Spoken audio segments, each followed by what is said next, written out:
If you want to open up a can of worms with your friends, talk about gearing with trucks. This has got to be the most controversial topic when you talk about trucking. And it's simply because there's so many answers, so many opinions, and everyone thinks they're right, including me. I think I'm right all the time, but I'm not. But yeah, we're going to dissect this really interesting topic on Ford trucks. So GM does it the best. They take all the guesswork out for all of us. They say, you know what, we're going to give you one axle ratio out back and you can take it or leave it. Ram actually follows suit, shockingly. They actually went to a 342 rear and it's take it or leave it. You don't have a 355, a 373, or 410 or 430. Ford decided to keep things very interesting for us though. They love to have options, and that's why I think Ford is one of the best trucks on the market today. So we're talking about the 331 versus the 355. Why do they have two axle ratios which are so close available? Let's talk about it. I borrowed these two trucks from Ken Garff Ford here in West Valley, Utah. They are both available for sale and they got a lot of inventory here. Be sure to ask for Ken. Let's go ahead and find out which truck has that 331. It's my truck on the left. So you guys see here, if you want a 331 electronic locking axle, it's gonna be $430. Now obviously this 331 does come standard for the PowerStroke diesel for both options. So whether you get a standard output or high output, these are both high output trucks. You get the 331 standard. Now the reason why there's a cost here is because this locking axle is an option. So if you don't get that, guess what? You're getting an open diff in the rear. And let me tell you, granted these trucks have four-wheel drive. If you get stuck with an open diff, it's still a struggle sometimes. So I like the fact that they give you that option to lock that rear, although it is an open diff on the front unless you get a Tremor truck. Now here is the 355, same cost as the 331. So the only thing you're upgrading is that locking feature out back. So here's what we're gonna do next. I'm gonna show you guys the axle, okay? So this is the 355. Okay, versus 331. Do you guys see the difference? Now I know that there's writing on those axles, but you can clearly tell that the axles are different. I'm going to show you one more time. This is the 355. So you guys can definitely see it right now, right?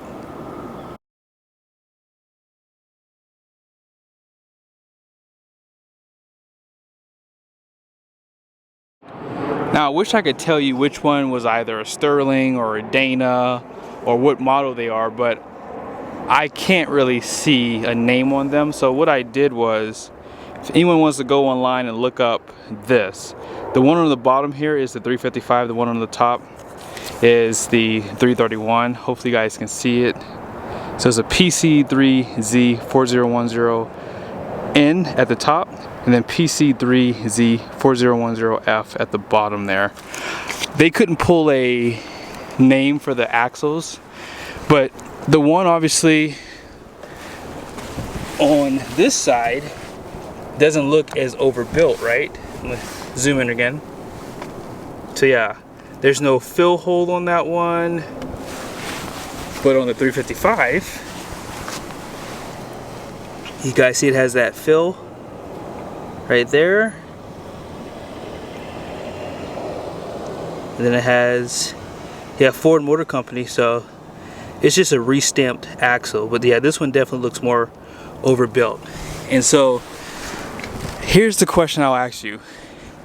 If you're someone who's planning on doing some heavy lifting, right, you're gonna be towing and you're gonna keep this truck loaded up, the 355 is definitely the way to go, because that axle definitely looks more overbuilt. And I've never even really paid attention to that. In the future, I guess I'll have to start looking under a lot of different trucks. But yeah, both trucks are F350, just so we're on the same page. They both have the high output PowerStrokes.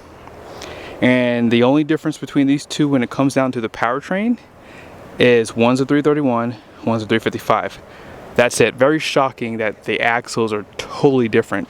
I'm willing to bet you one's either a Dana and one's either a Sterling, and I'm willing to bet you that the ring gear is probably bigger for that 355 truck. Now let's go ahead and move on in the video. Now most people know Ford introduced the Tremor for the 2020 model year, and this is their hardcore off-road truck. We also know that Ford does give every Tremor package truck the lowest gearing possible. So if you're looking at a gas engine, it's going to be the 430, and if you're looking at the diesel, it's always going to be a 355. So once you guys look at this axle really quickly, what does this look like to you guys? That looks like the axle on the 331 truck. But remember, this is a Platinum F350 high output, because that's the only diesel option you can get with the Tremor package.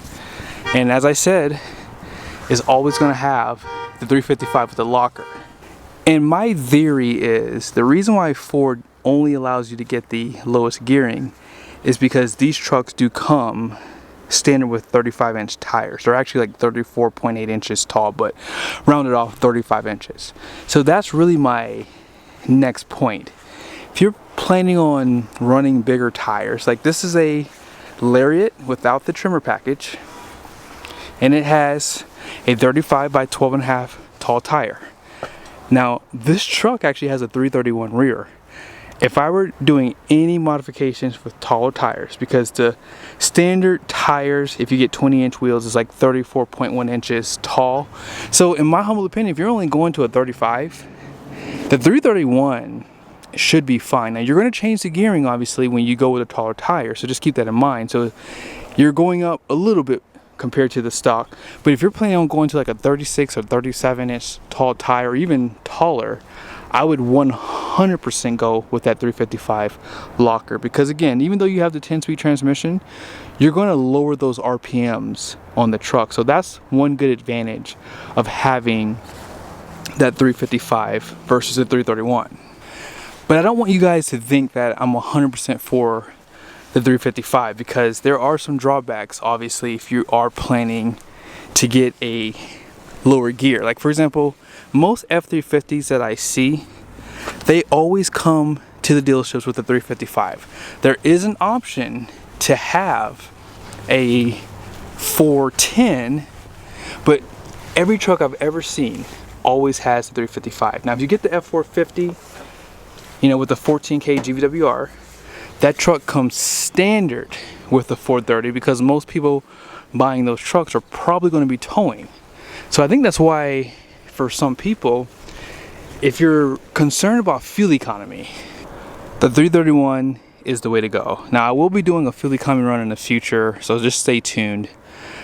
Last thing I want to talk about is obviously towing. So here in Utah, we're about 4,000 feet above sea level. If you're someone who does plan on climbing grades, I like the fact that Ford gives you these options, because again, if you do plan on running a taller tire and you still want your truck to perform very close to stock, that 355 is going to be the most benefit. So obviously with that 355, you are going to be running higher RPMs, which is what affects your MPG for your truck. Here in Utah, let's see if I can find some mountains. So there's some mountains right there, and you can kind of see some with some snow over there. If you're planning on climbing grades, I would just recommend getting 355 too. Yes, you're going to lose a little bit of fuel economy, but you're making that up because having that higher RPM is going to keep you more in the broadband, and it could keep you from having to downshift into like 8th gear. Sometimes, you know, depending on how long you're climbing, the transmission will decide to downshift obviously, so that's going to affect fuel economy. So having the, you know, lower gearing allows those RPMs to stay a little bit higher, which should keep you in a higher gear. Sometimes the trucks will use 10th gear simply because there's so much power in these trucks, and that's the benefit of having these 1,000+ pound-feet of torque pickups these days. I mean, the torque is insane, and I think having that lower gearing, even with the 10-speed, does still make sense. But again, hopefully I have a chance to really show you guys a good comparison. I'm holding off on doing these videos because I'm trying to get some equipment to help with the testing. So that's why I've been holding off on this video, because some of you guys have been asking me to do this for a long time. But apart from that, you can't really go wrong with either one. I think that unless you plan on running like a 37-inch tall tire, that's the only time, you know, you're gonna see a difference. But be sure to subscribe to the channel. As I said earlier, I think that for me, I would always probably go with the lower gearing if it's available, just simply because I probably will run taller tires in the future if I did get a truck. And it's just nice having that extra confidence when you're towing. There have been many times I've been on the highway in the right lane, trying to be a good Samaritan on the road, not hogging the left lane, and I get stuck behind a truck going 20 miles an hour. Now I got to get over and I want to get back up to speed, so having that RPM a little bit higher versus this 331 is going to really make the difference for you in a lot of cases. And after seeing the axle difference, I'm going with the 355. I'm just saying, that axle looks so much more overbuilt.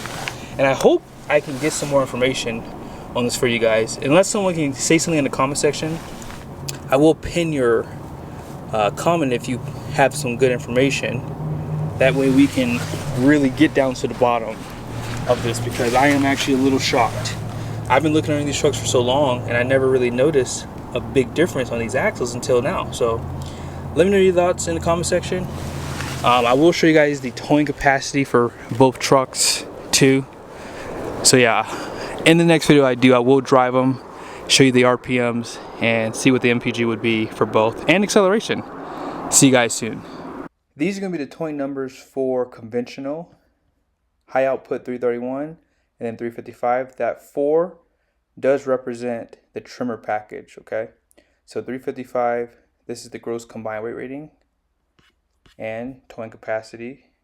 We're just going to go off of the standard bed because that's what's in the video here. And then for fifth wheel and gooseneck, you guys see here, there's going to be a 2 and a number 3. I'll show you in a second. So the gross combined weight ratings do not change, right? But you guys see here for standard bed fifth wheel, for the 355, 25.9 and then 26.9. This is for 20-inch or 18-inch wheel all-terrain tires. The 2 represents just 18-inch wheels with the regular tires. And then here it is for the 331, 23.6, 23.8.